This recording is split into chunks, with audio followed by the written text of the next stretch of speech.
கர்த்தருடைய வசனத்துக்கு தியான கிளாஸுக்கு போவோம். இந்த அருமையான வேலையில் சகோதரர் ஜோசப் சகாராஜ் தயாராயிருக்கார். அவர் நமக்கு தியான கிளாஸ்ல நடத்த அவரை அன்போடு அழைக்கிறேன். கர்த்தருக்கு பிரியமான சகோதரர்களே, சகோதரிகளே, பரிசுத்த வேதாகமத்தில் பரிசுத்த ஆவியானவர் என்ற தொடரின் நிறைவு பகுதிக்கு நாம் வந்திருக்கிறோம். கடந்த வாரத்திலே புதிய ஏற்பாட்டில் பரிசுத்தாவி அருளப்பட்ட 2 விதங்களை பற்றி நாம் பார்த்தோம். முதலாவது, அப்போஸ்தலருக்கு மாத்திரம் அருளப்பட்ட பரிசுத்த ஆவியானவருக்குள்ள ஞானஸ்நானம். இரண்டாவது, அப்போஸ்தலர்கள் கைகளினால் பரிசுத்த ஆவியானவர் விசேஷித்த வரங்களை ஆதிக்கிறிஸ்துவில் பெற்றுக்கொள்ளுது. இந்த மேல் சொன்ன 2ஐயும் நாம் கடந்த வாரத்திலே பார்த்தோம். இந்த வாரம் கிறிஸ்தவர்கள் விசுவாசத்தால் பரிசுத்த ஆவியை பெற்றுக்கொள்ளுதல் என்பது பற்றி ஆராய்வோம். சபையின் தொடக்க நாளில் பேதுரு சொன்னார், ஆகையினால் நீங்கள் சிலுவையில் அறைந்த இந்த இயேசுவையே தேவன் ஆண்டவரும் கிறிஸ்துவும் ஆக்கினார் என்று இஸ்ரவேல் குடும்பத்தார் யாவரும் நிச்சயமாய் அறிய கடவர்கள் என்றார். இதைவர்கள் கேட்ட பொழுது இருதயத்திலே குத்தப்பட்டவர்களாகி பேதுருவையும் அப்போஸ்தலரையும் பார்த்து, சகோதரரே, நாங்கள் என்ன செய்ய வேண்டும் என்றார்கள். பேதுரு அவர்களை நோக்கி, நீங்கள் மனம் திரும்பி ஒவ்வொருவரும் பாவ மன்னிப்புக்கென்று இயேசு கிறிஸ்துவின் நாமத்தினாலே ஞானஸ்நானம் பெற்றுக் கொள்ளுங்கள், அப்பொழுது பரிசுத்தாவின் வரத்தை பெறுவீர்கள் என்று கூறினார். எனவே எவர் ஒருவரும் கிறிஸ்துவின் நற்செய்தியை கேள்விப்பட்டு விசுவாசித்து மனம் திரும்பி அறிக்கையிட்டு ஞானஸ்நானம் பெறுகின்ற போது அவர் பரிசுத்தாவின் வரத்தை அல்லது பரிசுத்த ஆவியானவரையே ஒரு வரமாக பெறுகிறார். இந்த ஆவியானவர் நம்மை நல்வழிப்படுத்த நமக்குள் வாசம் பண்ணுகிறார். சபையின் தொடக்க நாட்களில் எழுதப்பட்ட புதிய ஏற்பாட்டு புத்தகங்கள் எதுவும் இல்லை. அப்போஸ்தலரின் வசனத்தை உறுதிப்படுத்த வேண்டியிருந்தது. சபையின் விரைவான வளர்ச்சியும் நடக்க வேண்டியிருந்தது. அதனாலே இந்த 3 காரணங்களினாலே ஆவியானுடைய வரங்கள் ஆதி கிறிஸ்தவர்களுக்கு அருளப்பட்டன. அப்போஸ்தலர்கள் கைகளை வைக்கும் போது தேவன் அருளிய ஆவிக்குரிய வரங்களை ஆதி கிறிஸ்தவர்கள் செயல்படுத்த முடிந்தது. அந்நிய பாஷை வரம் பெற்றுக்கொண்டவர் அந்நிய பாஷையில பேச முடிந்தது. தீர்க்கதரிசனம் உரைக்கும் வரம் பெற்றவர் தீர்க்கதரிசனம் உரைக்க முடிந்தது. ஆவிகளை பகுத்தறியக்கூடிய வரத்தை பெற்றவர் ஆவிகளை பகுத்தறிய முடிந்தது. இது மாதிரி எல்லா வரங்களையும் அவர்கள் செயல்படுத்த முடிந்தது. ஆனால் அவர்களால் அந்த வரங்களை மற்ற கிறிஸ்தவர்களுக்கு பகிர்ந்து கொடுக்க முடியாது இருந்தது. நம்ம ஏற்கனவே உதாரணத்தை பார்த்தோம். சமாரியாவில் பிலிப்பு போய் போதிச்ச போது நிறைய பேர் ஞானஸ்நானம் பெற்றுக்கொண்டார்கள். ஆனால் அவர் பரிசுத்தாவின் வரங்களை பகிர்ந்து கொடுக்க முடியவில்லை. அதற்கு எருசலேமிலிருந்து அப்போஸ்தலர் பேதுருவும் யோவானும் வர வேண்டியிருந்தது. ஆவியின் வரங்களை பகிர்ந்தளித்தல் என்பது அப்போஸ்தலர்களால் மாத்திரமே செய்யப்படக்கூடியதாக இருந்தது. அப்போஸ்தலர் தலையில கை வைக்கும் போது தேவன் அந்த வரங்களை கொடுத்தார். எனவே அப்போஸ்தலர்கள் மரித்த பிற்பாடு 12 அப்போஸ்தலர் தொடக்கத்திலே எருசலேமிலே இருந்தார்கள். அதன் பிறகு பல நாடுகளுக்கு சென்றார்கள். கடைசி அப்போஸ்தலர் எல்லா அப்போஸ்தலருமே ஏதாவது ஒரு வகையில் சித்திரவதைப்படுத்தப்பட்டு தான் இறந்தார்கள். கடைசியாக உயிரோடு இருந்து அதிக வயதாகி போய் உடல் பலவீனத்தினாலே மரித்தவர் யோவான். யோவான் ஒரு அப்போஸ்தலர் தான் இயற்கையாக மரணமடைந்தவர். மற்ற எல்லா அப்போஸ்தலரும் பல நாடுகளில் சென்று சுவிசேஷத்தை பிரசங்கித்து அங்கேயே தண்டனை பெற்று இறந்தார்கள். கடைசி அப்போஸ்தலன் யோவான் மரித்த போது ஆவியின் வரங்களை பகிர்ந்தளிக்கும் தேவனுடைய செயல் முடிவுக்கு வந்தது.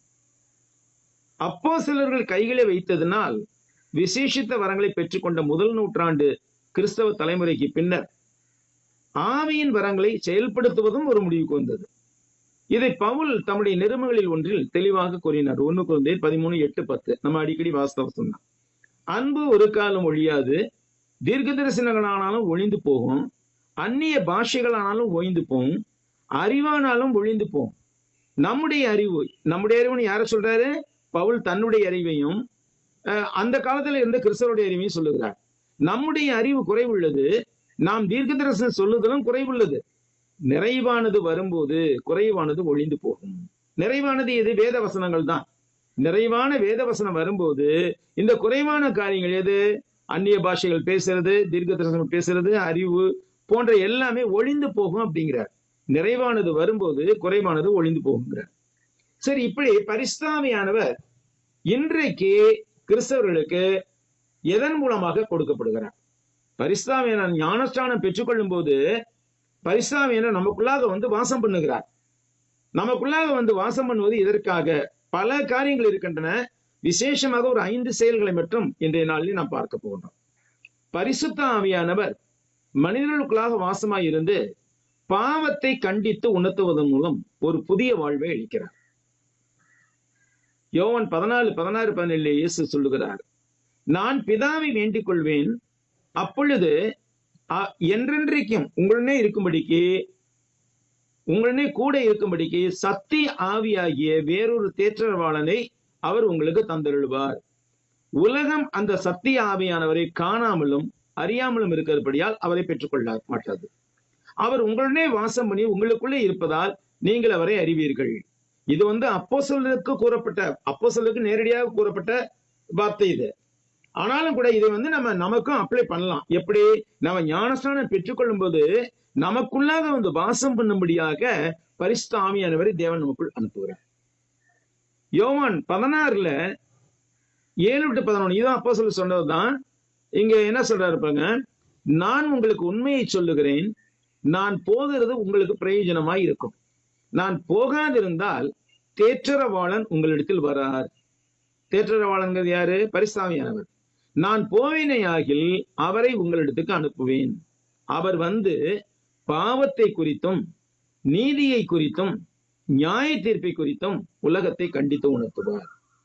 அவர்கள் என்னை விசுவாசியாதபடியினாலே பாவத்தை குறித்தும், நீங்கள் இனி என்னை காணாதபடிக்கு நான் பிதாவிடத்துக்கு போகிறதுனாலே நீதியை குறித்தும், இந்த உலகத்தின் அதிபதி நியாயம் தீர்க்கப்பட்டதனாலே நியாய தீர்ப்பை குறித்தும் கண்டித்து உணர்த்துவார். 3 விஷயங்களை உணர்த்துவார் என்று சொல்லப்படுகிறது பரிசுத்த ஆவியானவர். அந்த 3 விஷயங்களை எதற்காக உணர்த்துவார் என்று காரணமும் சொல்லப்படுகிறது.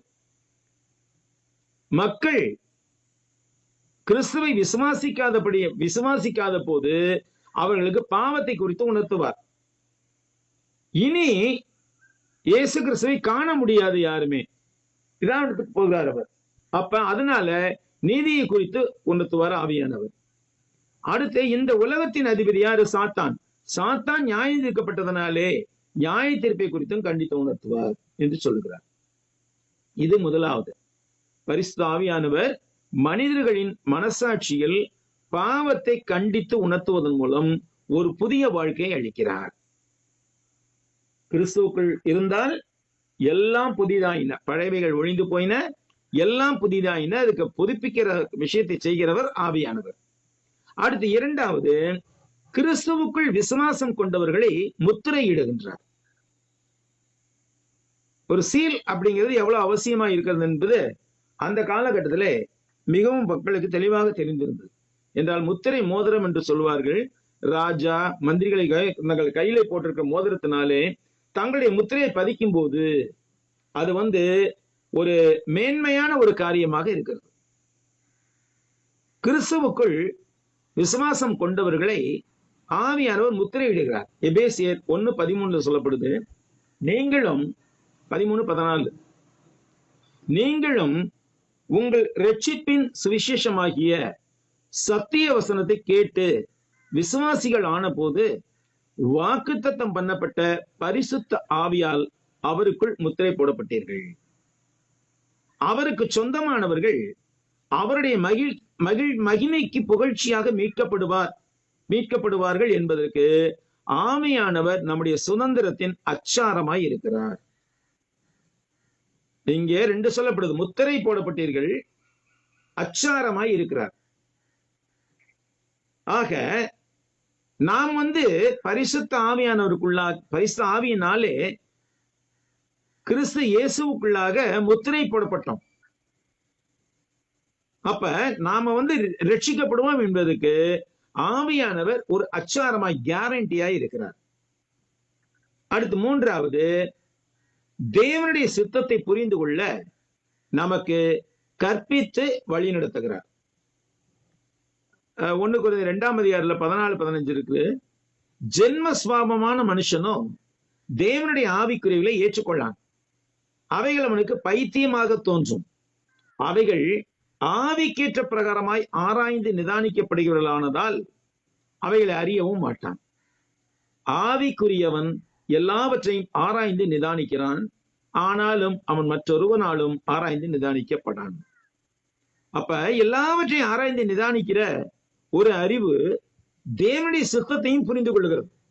இப்படி தேவனுடைய சித்தத்தை புரிந்து கொள்வதற்கு நமக்கு வழிவகுத்து கொடுப்பவர் பரிசுத்த ஆவியானவர், நமக்குள்ளாக வாசம் பண்ணுகிற பரிசுத்த ஆவியானவர்.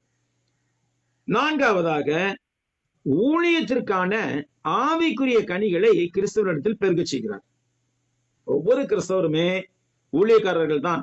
அவர்கள் ஆணாக இருந்தாலும் சரி, பெண்ணாக இருந்தாலும் சரி, எல்லா கிறிஸ்தவர்களுமே ஊழியக்காரர்கள் தான். ஏனென்றால் 1 பேதுரு 2:9 பேதுரு எழுதுகிறார், நீங்களோ அப்படின்னு சொல்றாரு. நீங்களோங்கிறது யார சொல்றாரு?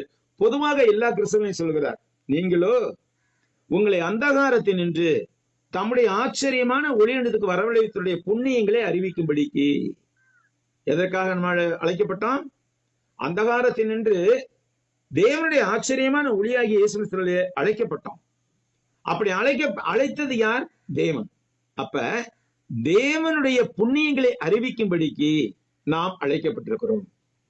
இந்த தேவனுடைய புண்ணியங்களை மற்றவர்களுக்கு அறிவிப்பதற்கு நமக்கு ஆவியின் கனி தேவைப்படுகிறது. கலாத்தியர் 5:22-26 சொல்லப்படுது, ஆவியின் கனியோ அன்பு, சந்தோஷம், சமாதானம், நீடிய பொறுமை, தயவு, நற்குணம், விசுவாசம், சாந்தம், இச்சையடக்கம். 9 கனி சொல்லப்படும். 9 வகையான கனி இங்கே சொல்லப்படுகிறது, ஆவியின் கனி என்று. இப்படிப்பட்டவர்களுக்கு விரோதமான பிரமாணம் ஒன்றுமில்லை. கிறிஸ்துவினுடையவர்கள் தங்கள் மாமிசத்தையும் அதன் ஆசை இச்சைகளையும் சிலுவையில் அறைந்திருக்கிறார்கள். நாம் ஆவியினாலே பிழைத்திருந்தால் ஆவிக்கேற்றபடி நடக்கவும் கடவும். வீண் புகழ்ச்சியை விரும்பாமலும், ஒருவரை ஒருவர் கோபம் ஊட்டாமலும், ஒருவர் மேல் ஒருவர் பொறாமை கொள்ளாமலும் இருக்க கடவும். ஆக பிரியமானவர்களே, ஊழியத்திற்கான ஆவிக்குரிய கனியை நமக்குள்ளாக பெருக செய்கிறவர் பரிசுத்த ஆவியானவர் தான். அன்பு, சந்தோஷம், சமாதானம், நீடிய பொறுமை, தயவு, நற்குணம், விசுவாசம், சாந்தம், இச்சையடக்கம்.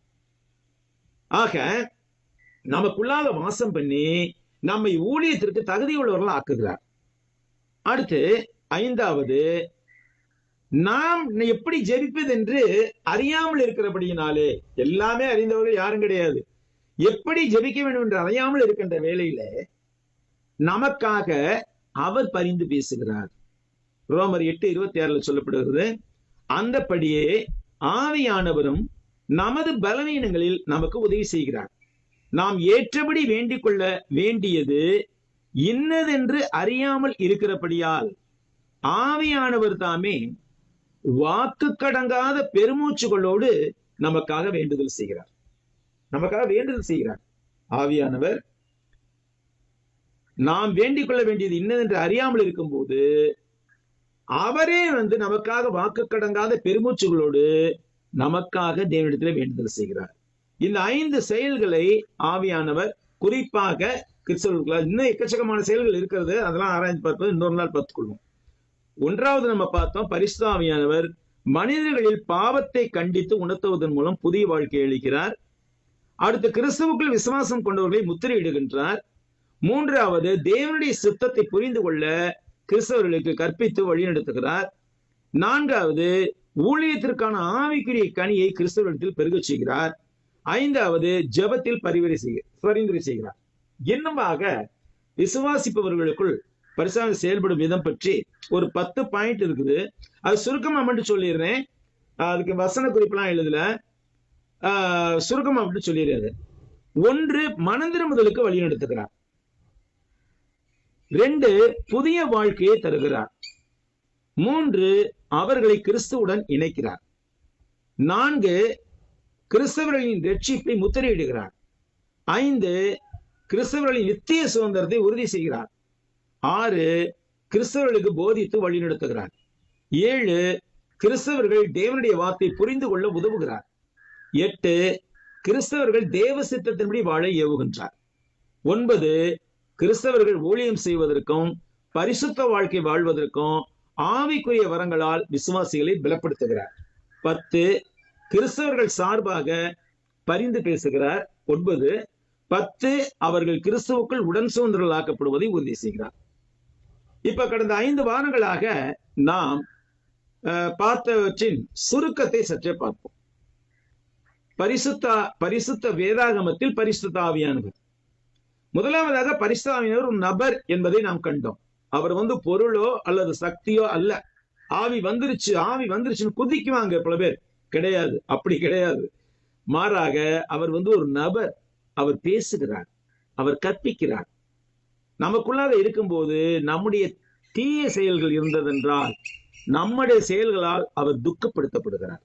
இப்படி இந்த நபத்துவத்துக்குரிய பண்புகள் எல்லாமே அவருடைய பெர்சனாலிட்டிக்கு இருக்குது, பரிசுத்தருக்கு இருக்குது. அவர் ஒரு வல்லமையோ ஒரு சக்தியோ இல்லை. பிசிக்ஸ்ல படிப்போம் பொட்டன்ஷியல் எனர்ஜி, கைனடிக் எனர்ஜி அப்படின்ட்டு. இவங்க இந்த கைனடிக் எனர்ஜி மாதிரி குதிக்குவாங்க பெந்தகோஸ்காரவங்க எல்லாம். கிடையாது, அப்படி செயல்படுவதே கிடையாது. ஆவியானவர் தேவத்துவத்தில் ஒரு நபராக இருந்து ஞானஸ்நானம் பெறும்போது நமக்குள்ளாக வாசம் பண்ணக்கூடிய ஒரு நபராக இருக்கிறார். ஆதியிலே அவர் படைப்பிலே மிகுந்த ஒரு பங்கு பெற்றவராய் இருந்தார். தேவ ஆவியானவர் ஜலத்தின் மீது அசைவாடி கொண்டிருந்தார் என்று நாம் வாசிக்கின்றோம். அடுத்து நம்ம பார்க்கும்போது பழைய ஏற்பாட்டில் பரிசுத்தாவியானவருடைய செயல் என்னவென்று பார்க்கும்போது, அதிகாரம் அளிக்கப்பட்ட தலைவர்கள், நியாயாதிபதிகள், ராஜாக்கள், தீர்க்கதரிசிகள் ஆகியோருக்கு மாத்திரம் பரிசுத்தாவியானவர் வழங்கப்பட்டார். இவர்களை அபிஷேகம் பண்ணும்போது, இவர்களை ஊழியத்திற்கு அழைக்கும் போது, இவர்கள் ஆட்சி பொறுப்பை ஏற்கும் போது, தீர்க்கதரிசிகளை ஊழியத்திற்கு தேவன் அழைக்கும் போது பரிசுத்தாவியானவர் அவர்களுக்கு வழங்கப்பட்டார். பொதுவான ஜனங்களுக்கு வழங்கப்படவில்லை. அதே சமயத்தில் இஸ்ரவேலை வனாந்திரத்தின் வழியாக வழிநடத்தினார். அடுத்து வாக்குறுதி அளிக்கப்பட்ட உற்சாகம் இவர் இருக்கிறார் பழைய ஏற்பாட்டில் பார்க்கும்போது. அடுத்து இயேசுவின் வாழ்க்கையில் பரிசுத்தாவியானவர். பரிசுத்த ஆவியினால் அவர் கருத்தரிக்கப்பட்டார். கன்னிமரியாளின் வயிற்றில பரிசுத்த ஆவியானவரால் கருத்தரிக்கப்பட்டார். ஞானஸ்நானம் பெறும்போது அவர் மீது புறா வடிவத்தில் இறங்கினார். யாரு? பரிசுத்த ஆவியானவர். இது ஆவியினால் நிரப்பப்பட்டார் இயேசு கிறிஸ்து. அடுத்து அவர் அதனாலே அற்புதங்களும் வல்லமையை செய்தார். இயேசுவின் பூமிக்குரிய ஊழியமே கூட ஆவியானவரால் பலப்படுத்தப்பட்டது. இது நமக்கு ஆவியின் தேவையை சுட்டி காண்பிக்கிறது. அடுத்து ஆரம்ப கால திருச்சபையில் பரிசுத்த ஆவியானவர் பெந்தகோஸ்தே நாளன்று அப்போஸ்தலர் 2ல பார்த்தோம். அப்போஸ்தலர் மீது பரிசுத்த ஆவியானவர் ஊற்றப்பட்டார். பரிசுத்த ஆவியானவருக்குள் அவர்கள் ஞானஸ்நானம் பெற்றார்கள். அப்படி ஞானஸ்நானம் பெற்றுக் கொண்டவர்கள் அந்த பரிசுத்த வரங்களை முழுமையாக பெற்றவர்களாக இருந்தார்கள். அவர்கள் என்ன செய்தார்கள்? மற்ற விசுவாசிகளை ஞானஸ்நானப்படுத்தும் போது அவர்களுக்குள்ளாக தங்கி இருந்து வாசம் பண்ணக்கூடிய அளவுக்கு பரிசுத்த ஆவியானவர் அவர்களுக்குள் வந்தார். ஆனால் அப்போஸ்தலர்கள் தலையில் மீது கைகளை வைத்து ஜெபித்த போது அங்கே தேவன் அந்த ஆரம்பகால விசுவாசிகளுக்கு வரங்களை பகிர்ந்து கொடுத்தார். அப்ப ஞானஸ்நானம் பெறும்போது நமக்குள்ளாக வாசம் பண்ணுகிற ஆவி வேறு, அதாவது அந்த ஆவியின் தன்மை வேறு. நம்மை வழிநடத்துவதற்கு மாத்திரமே அவர் நம்மோடு இருக்கிறார். ஆனால் அப்போஸ்தலர்கள் கைகளை வைத்து ஜெபிக்கும் போது யார்கிட்ட கைகளை வைத்து ஜெபித்தாங்க? பரிசுத்த ஆவி ஞானம் நிறைந்தவராக இருந்தவர் தான் ஜெபித்தார்கள். அவர்கள் முதலாக உதவிக்காரர்கள் அப்பாயிண்ட் பண்ணப்பட்ட போது பேதுரு என்ன சொல்றாரு? உங்களில் பரிசுத்த ஆவி ஞானம் நிறைந்த 7 பேரை தேர்ந்தெடுங்கள், அவர்களை இந்த வேலைக்கு நியமித்துக் கொள்வோம். அப்ப ஏற்கனவே பரிசுத்த ஆவி நிறைந்தவராய் இருந்திருக்கிறார்கள். யாரு? சேவான், பிரகோர், பிலிப்பு, அந்த 7 பேர். ஆக ஏற்கனவே பரிசுத்த ஆவி ஞானம் நிறைந்தவர்களாய் இருந்தார்கள். எப்போ? ஞானஸ்நானத்தின் பொழுது. ஆனால் அவர்கள் அந்த உதவிக்காரர் வேலை செய்வதற்காக அபிஷேகிக்கப்பட வேண்டியிருந்தது. அதனாலே அவர்கள் தலை மீது கைகளை வைத்து ஜெபித்தார்கள் அப்போஸ்தலர். அப்ப விசேஷித்த வரத்தை பெற்றுக் கொண்டார்கள். அப்ப பரிசுத்த ஆவியின் வரம் பூரணமாக கிடைக்கப்பட்டது அப்போஸ்தலர்களுக்கு. அவர்கள் அதிலிருந்து பகிர்ந்து கொடுக்க உதவியாய் இருந்தார்கள் ஆதி கிறிஸ்தவர்களுக்கு. ஆனால் அந்த பெற்றுக்கொண்ட வரத்தை பெற்றுக்கொண்ட ஆதி கிறிஸ்தவர்கள் அந்த வரங்களை செயல்படுத்த முடிந்தது. ஆனால் அவர்களால் அப்போஸ்தலர்கள் போல வரங்களை பகிர்ந்தளிக்க முடியவில்லை. இது நம்ம தெளிவா இருக்கணும் இந்த விஷயத்துல. ஏன்னா பெந்தகோஸ்தேக்காரங்க படுத்துற பாடு பெரும்பாடா இருக்குது. இதை பத்தி எல்லாம் புரிஞ்சுக்கவே மாட்டாங்க, சொன்னாலும் ஏத்துக்க மாட்டாங்க. இன்றைய நாட்களிலே விசுவாசிகள்கிட்ட பரிசுத்த ஆவியானவர் கிரியை எப்படி இருக்கிறது? அவர் நம்மை பாவம் செய்யாமல் இருக்கும்படி கண்டிக்கிறார். நம்மை உயிர்ப்பித்து புதிய வாழ்வை தருகிறார். பரிசுத்தாவின் நமக்குள்ளாக நிரம்பி நம்மை பலப்படுத்துகிறார். ஆவியின் கனியை உருவாக்குகிறார். அவர் ஊழியத்திற்கான வரங்களை வழங்குகிறார். ஆக நம்முடைய நாட்களில் பரிசுத்தாவியை எப்படி கிரியை செய்கிறார்? நமக்குள்ளாக இருந்து கொண்டு நம்மை ஆட்சி செய்து நம்மை நல்வழிப்படுத்தக்கூடிய அளவிற்கு நம்ம கூட இருந்து நம்ம செயல்படுகிறார். இதற்கு மேல இன்றைக்கு ஆவியானுடைய நேரடி கிரியெல்லாம் ஒன்றுமே கிடையாது. ஆவியான நேரடி கிரியை அப்படின்னு சொல்லிட்டு ஒன்றும் கிடையாது. அத ஒன்று இருக்கும் என்று ஒருவர் சொல்வார்கள், அது சுத்தமான பைத்தியக்காரன், அது மோசடியான காரியம். ஏனென்றால் இன்றைக்கு பல வகையிலே தேவனுடைய நாமம் கனவீனப்பட்டு கொண்டிருக்கிறது. பல வகைகளில் இவங்க போடுற கூப்பாடு, கூச்சல், அதோட கூட இடையில அந்நிய பாஷை பேசுகின்ற பலவிதமான காரியங்களை சொல்லிக் கொண்டிருப்பது, தீர்க்கதரிசனம் உரைக்கணும் என்று சொல்வது, இப்படிப்பட்ட காரியங்கள் எல்லாம் முதல் நூற்றாண்டிலே அப்போஸ்தலர்கள் மரித்த போது, ஆதி கிறிஸ்தவர்கள் மரித்த போது எல்லாமே முடிவுக்கு வந்துருச்சு. அப்போஸ்தலர் மரித்த போது தலையில கை வச்சு ஆவியானவர் கொடுக்கிற காரியம் முடிஞ்சு போச்சு. அதே மாதிரி ஆதி கிறிஸ்தவர்கள், முதல் நூற்றாண்டு கிறிஸ்தவர்கள், முதல் தலைமுறை கிறிஸ்தவர்கள், அவர்கள் தான் அப்போஸ்தலர் கைகளினாலே வரங்களை பெற்றுக் கொண்டவர்கள். அவர்கள் மரித்த போது அந்த பரிசாயினர் வரங்களும் ஒழிந்து போயிடுச்சு. குறைவான காரியம் அதெல்லாம் பவுல் நல்லா தெளிவா சொல்றார். அப்ப நிறைவான வேத வாக்கியம் வந்த பிற்பாடு இந்த வேத வாக்கியத்தை உறுதிப்படுத்த தேவையில்லை நம்ம. ஏன்னா மார்க் 16:16 வாசிக்கிறோம், அவர்களால் நடந்த அற்புதங்களினாலே தேவன் வசனத்தை உறுதிப்படுத்தினார். யாருனால் நடந்த அற்புதங்கள்? அப்போஸ்தலரினாலே, ஆதி கிறிஸ்தவர்களினாலே நடந்த அற்புதங்களினாலே தேவன் தம்முடைய வசனத்தை உறுதிப்படுத்தினார். அப்ப இப்ப உறுதிப்படுத்தப்பட்ட வசனம் நம்ம கையில கொடுக்கப்பட்டாயிடுச்சு. அந்த வசனத்தை ஆராய்ந்து பார்த்து அதற்கென்று நம்முடைய இருதயத்தை ஒப்பு கொடுத்து நாம் உண்மையான கிறிஸ்தவ வாழ்க்கையை வாழ முயற்சி செய்ய முடியுமே தவிர, இன்னைக்கு அந்த வரங்கள் இருக்குது, என்னால அதை செய்ய முடியும், இதை செய்ய முடியும் அப்படின்னு சொல்லி இது பைத்தியக்காரத்தனம். இது நம்ம நிறைவாக இந்த பகுதியை முடிக்கிறோம். அடுத்த வாரத்திலிருந்து நாம் மீண்டுமாக சாலமோனின் உன்னத பாட்டை தொடருவோம். நன்றி சகோதரர்களே. நன்றி. இந்த அருமையான வேலையிலே பரிசுத்த ஆவியானவர் வேதாகமத்திலே மூலமாக நம்மோடு எப்படி வழி நடத்துகிறார் என்பதை குறித்து மிகவும் அழகாக நமக்கு விளக்கி கூறினார். அப்போஸ்தலர் காலத்தில் இருந்த பரிசுத்த ஆவியானவர், அவர்கள் மூலமாக கொடுக்கப்பட்ட பரிசுத்த ஆவியானவர் இப்போது நமக்கு பரிசுத்த ஆவியானவர் வரம் இருக்குது. ஆனால் நாம் கைவிட்டு ஜெயிக்கும் போது நமக்கு மற்ற சகோதரர்களுக்கு பகிர்ந்து கொடுக்க முடியவில்லை என்பதை குறித்து மிகவும் விளக்கமாக கூறினார். அதை நாம் கேட்டு விசுவாசித்து அதன் பிரகாரம் நடக்கும் போது பரிசுத்த ஆவியானவர் நம்மையும் இன்றும் நடத்த வல்லவராக இருக்கிறார். நம்முடைய பலவீனங்களிலிருந்து மாற்ற பரிசுத்த ஆவியானவர் நமக்கு இப்போதும் உதவி செய்கிறார் என்பதை மிகவும் அழகாக கூறினார். அதை நாம் விசுவாசித்து அதிலே நடந்து அவரை மேம்படுத்துவோமாக இந்த அருமையான